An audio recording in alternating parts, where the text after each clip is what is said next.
So I'm here today because I'm insane and a maniac.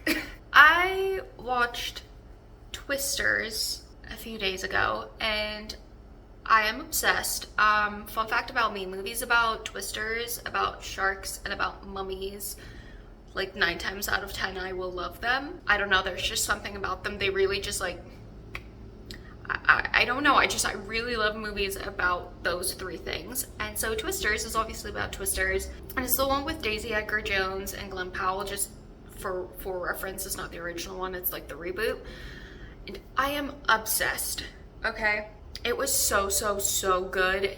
It was such a fantastic movie. I absolutely loved it. I've been obsessed with it. It has not left my mind for however many days it's been now, and I feel clinically insane. However,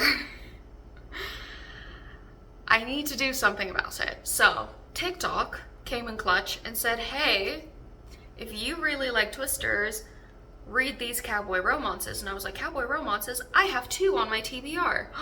And then Elsie was one of the most highly recommended authors to read if you like the Twisters movie.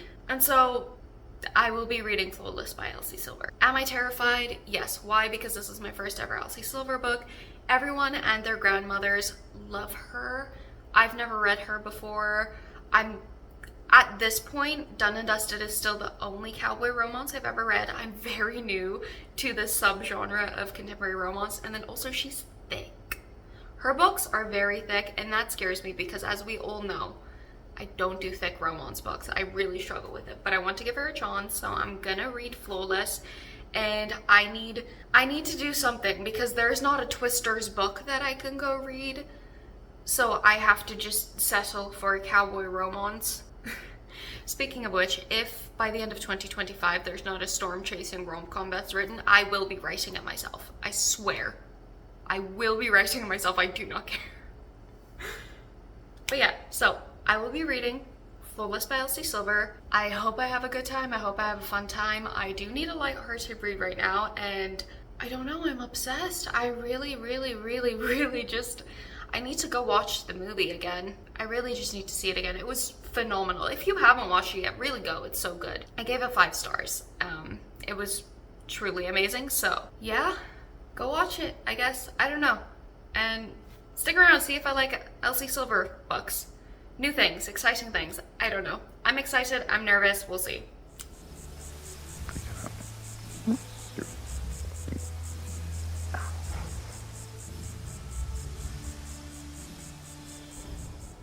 Hi. So this might be the second shortest video on my channel.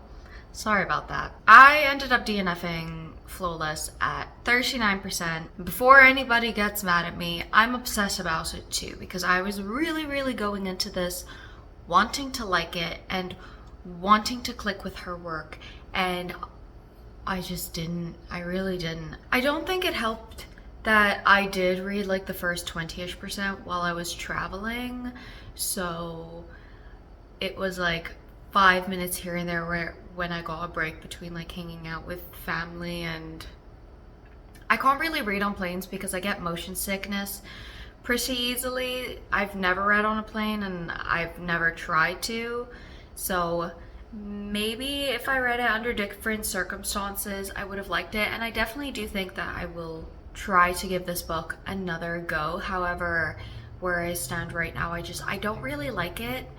Actually, you know what, I might not give this book another go, but I do think I might pick up Wild Love and give her a second shot.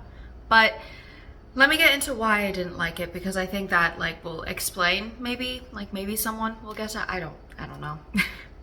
But like I said, the main reason was her writing style did not capture me and I didn't click with it, and it was one of those books where it just, the way it was written made me not like it, if that makes sense. Which it should, because we're all readers, and I'm sure that's happened to everybody. So I don't know why I'm acting like this is a unique experience. But anyway, my first problem, this happened at the beginning of the book more so than it did like the middle and ending.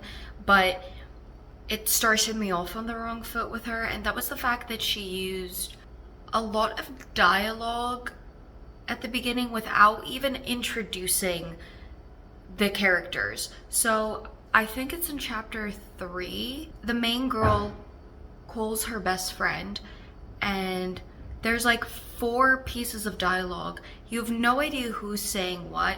I didn't even know who she was talking to. And then she also used her best friend's nickname in the dialogue, which was Wills. So I thought she was like talking to an ex-boyfriend or something at first. Like, I was very confused.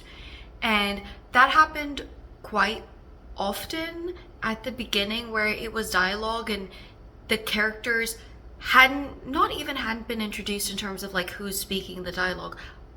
The reader doesn't even know who the character that's speaking is, because we haven't met that character before. But then also, like, it was just empty dialogue quotes of, we're on page 20, chapter 3, I have no idea who these people are, who she's talking to, why she's talking to them, and you're just giving me 5 empty quotes of, I don't know. And it just started me off on the wrong foot, because it felt like, I was like, I don't know these people, introduce them to me. And I don't know, that's just like something that irritates me a lot, like when the writer forgets that we don't know the characters, but they do. So I struggle with that, and that really just started me off on the complete wrong foot with this book, because I was annoyed at that point already. In general, this is one of those books where my eyes kind of just glazed over while I was reading it. I didn't feel enthralled by it. I didn't feel like I was like sucked into the world. And especially because I'm such a visual person, like when I read, usually there's a movie in my brain. And with this one, it felt like words on paper, which for me is usually a really big indicator that the book I'm reading is not clicking with me, because I have a very vivid imagination. And when I'm like with Once Upon a Broken Heart, let me tell you, I can conjure up scenes crystal clear in my brain. Whereas with this one, I couldn't even remember what the dude looked like. Every time it was said he had long hair, I was confused and startled, because that's how little my brain would like read and make the pictures happen. And so that also led to me zoning out while reading along. Then I'd zone back in when something interesting happens, and I'd be confused how we got there and why we got there. And I just genuinely had no investment in the story, which at the 39% mark, you should be invested in the book that you're reading, which is the main reason why I DNF'd it, because I've been saying this the whole year. This is a bad reading year for me. My years kind of flip-flop. This is a bad year. Hopefully that means next year is going to be a good one. But this one's a bad one. I wasn't invested in the story, and I was like, I am not about to read a 400-page romance book that's going to make my slump 10 times worse. Like I said, in general, I'm genuinely very sad about this, because everyone goes on and on and on about how Elsie Silver is the queen of small town cowboy romance, and especially after having read Done and Dusted, which was my first ever cowboy romance that I've ever read, which if you haven't watched that video, I'll link that as well. I really wanted to like it, and I wanted to get the appeal, and her writing didn't click with me. Like I said, there's a very high possibility that I will give her another shot at some point, whether it be trying to reread this one or maybe giving Wild Love a shot. I do think I'd probably guess it from the library this time around. However, I don't know, I just didn't click with it, and especially considering that this is book 1 in her most popular, most loved series, it genuinely does not fare well, I guess. I definitely think if I want cowboy romances, I'll just stick to reading Lyla Sage for now, because it's a very I like reading them when I miss home, because like I've mentioned before, back in South Africa, my family owns a farm, and even though I didn't grow up on the farm, I was on the farm a lot. There was a brief period of time where my dad owned a farm, and we would go there every weekend and hang out, and I would just be on the bike like riding around for hours. So I very much am a little bit of a farm girl, and so reading cowboy romances just do kind of give me that nostalgia, even though it's very different from like the South African farm life, I guess you could say. But I don't know, I'm just very sad, because I was really hoping to find a book series that I could pick up when I feel nostalgic, and I didn't, so it's very sad. But I do have Swift and Saddled, so not the end of the world, at least I have that, and then Lost and Lassoed and Wrangled and all that, so hopefully those are more my style, and especially because they're shorter, it would be better maybe, because we all know how I feel about long romance books, which Elsie Silver does have. But in general, I'm very sad about this. This is not how I wanted this video to go. I don't want to hate the book. I don't want to hate the books that I read, and quite frankly, I kind of just wish I pre-ordered the Blu-ray of Twisters and watched that when it came out instead of doing this. But yeah, which by the way, didn't help. I was told TikTok told me that if you love Twisters and you want to rewatch Twisters, or you want to be in that world, read a cowboy romance. Not the same. It's not the same. There's no storms, there's no chasing, there's no Daisy Edgar Jones, and there's no Glen Powell. So it's not the same. It's not the same. I think that advice is wrong. But yes, I'm sorry. Please don't hate me for not liking this book. And if you are a major Elsie Silver fan, let me know, what book would you recommend I read? Forget the fact that they're in series, because I know they're interconnected standalones.